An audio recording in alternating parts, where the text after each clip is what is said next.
Grand Wizzard Theodore. Theodore Livingston was exposed to greatness early, as his older brother, Mean Gene, and Grandmaster Flash was B-boys, and in the same group. And they later formed a group called Grandmaster Flash and the Amazing Mean Gene. Theodore would eventually join forces with Gene and his older brother Cordio in their family group, the L Brothers. Theodore listened to 45s on his mother's record player, and he would pull the needle back to listen to the break just before he had to set up anything. He just wanted to hit a break on his mother's little record player on the 45. As a result, he learned to do something that's later been called a needle drop, where he can find the break by looking at the record, the thin groove on the record, and drop it on time, which by itself, if I stop right there, that's amazing on its own. So Grandmaster Flash kept his equipment at the Livingston family apartment. He was there often. And Flash noticed Theodore's needle drop. And he begged Gene, let me take your brother's 63 part, display this to the public. Gene said, nah, it's not gonna happen. Flash did it anyway. Took him to the park, and at this time, Theodore was so small, Flash puts him on a milk crate to elevate him. And he displays the needle drop at 63 part. 1975, Theodore was barely a teen. He's making a tape for his school. He's got bongo rock.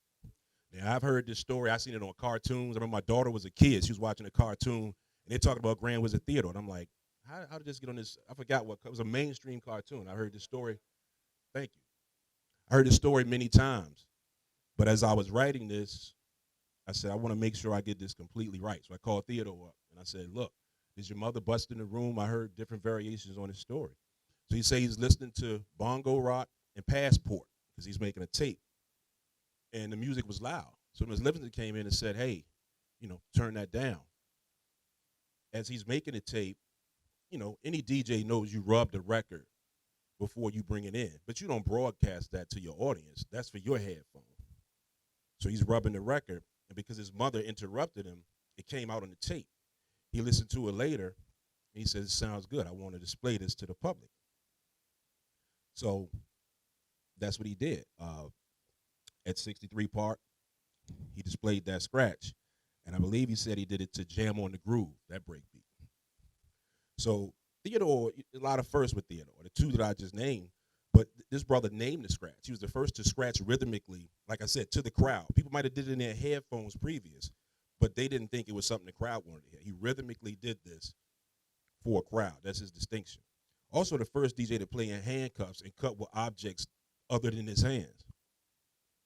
To add to his list of firsts, he was also the first DJ inside or outside of hip-hop to score a film with Wild Style. The movie's already done.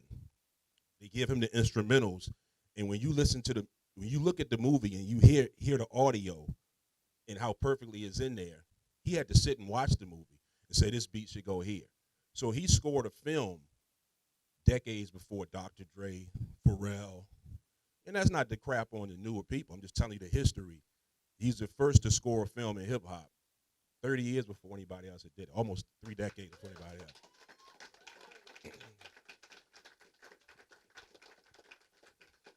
Once the MC came into prominence, swapping places with the DJ and becoming the main attraction, because the DJ used to be the main attraction, the L Brothers added Kevy Kev, his brother Master Rob, along with Busy B Starsky, Ruby D. Busy B leaves as Busy B does, because he's the busy B, because he's busy. Facts. So Whipper Whip and Dada Rock, God bless the dead Dada Rock. Originally Tone and Chase's Cold Crush brothers. They joined. And I get originally my mistake. Originally the Mighty Force. That's right. And then that's right. So that gives us the birth of the Fantastic Five MCs. Grand Wizzard Theodore and the Fantastic Five MCs. They were among the best harmonizing MC crews. Had an epic battle with the Cold Crush brothers. You can see some of the tension played out in the legendary movie Wild Style. But Jam Master Jay, before he died, he made Theodore an instructor at his Scratch Academy, where he's been teaching for almost 20 years. Theodore also travels to schools and universities doing master classes on the scratch. And he's working on his 5-part visual series called Itching for a Scratch. All praise is due to Ms. Livingston for interrupting this cat because she helped birth a movement. Grand Wizzard Theodore. Dedications have a little bit more.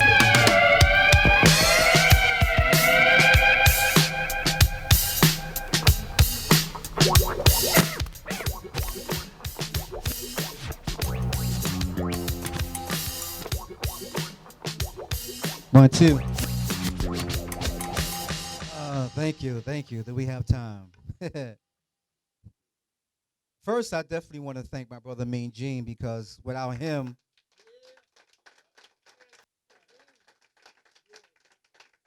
I would have never got to be introduced to the two turntables and the mixer. See, when I was like 8, 9 years old, I was introduced to the graffiti on the trains, the graffitis in the building, graffitis on the sidewalk, graffitis everywhere. Didn't really know what I was looking at. Then I was introduced to the B-boys. You know, my brother Mean Gene and Grandmaster Flash, them, they was B-boying all the time, up rocking and stuff like that. I was introduced to that.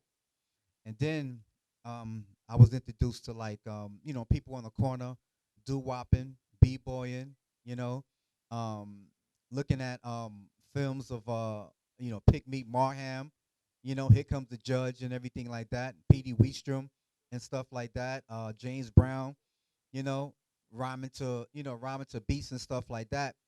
But when I seen the two turntables in the mixer, that's when everything, you know, that's when everything came together, you know. I honestly believe that I was born into this culture, born into this art form we call hip hop. I didn't wake up one day and it's like, oh, I want to do this, I want to do that, I want to be into hip hop. I was into hip hop from day one, you know, and God gave me this gift. Everybody in this room has a gift, and I realized what my gift was early on. You know, my mom's had the coffin with the TV in the front, and then you open it up and you look inside. She had the 8-track and stuff like that, and the 45s and stuff like that. And I guess I was just bored, you know. Took the 45, played the 45. Sometimes the break is at the beginning, sometimes the break is in the middle, sometimes the break is at the end. And what I would do is I would skip the needle back to the break instead of waiting for the break to come around again, not knowing that I was developing a needle drop style, you know? And once I was able to get on the big turntables, then the needle drop style was always there, you know? And I want to acknowledge like all the DJs that's not here no more. You got so many DJs that's not here no more, like cool DJ AJ, who I miss so much. I miss AJ. Definitely miss AJ. You know, Love Bug Starsky, Pete DJ Jones, and stuff like that. WizKid, you know, yeah, Disco King Mario, Dal C from the Crash Crew, you know, MC DJ Mighty Mike that was down with Grandmaster Caz. You know, it's just so many DJs that put a lot of blood, sweat, and tears into this art form, into this culture we call hip hop.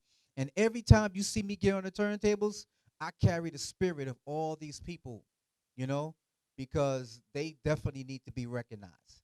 You know? I just hope that they looking down and see what it is, you know? And to all the DJs out there, you know, we are in this together, you know. We're gonna always be competitive and stuff like that, but we have to remember we are all doing this together, you know. And to everybody out there, make sure you spend time with your families, you know. I want to say to Bismarcky, I want Bismarcky to get better, you know. I want to send my condolences out to Morales' family, you know, my man from the Fat Boys that passed away, Prince Marky D. To my man Ecstasy's family from Houdini. you know. And I wish that we knew then what we know now, because a lot of people, heart disease, high blood pressure, and all this stuff like that. We just have to learn how to eat right. You know, I've learned a long time ago that I have to eat right myself. That's why I'm still 21 years old. Every time I see Big Daddy Kane, he called me Benjamin Buttons. And I haven't even seen the movie yet. I was like, oh man, why you keep calling me Benjamin Buttons? Until I seen the movie. Other than that, man, I just want to thank the Hip Hop Museum, Washington, D.C. I want to thank everybody that's responsible for me getting this reward and stuff like that, definitely. And as you can see, I'm wearing my clothing line, Birth for Hip Hop. Go to birthforhiphop.com. Go to Birth for Hip Hop Apparel. I am using all the money that I make from my clothing line so I can finish up Itching for a Scratch. And I'm almost finished. All right? Thank you. Itching for a scratch. Grand Wizzard Theodore.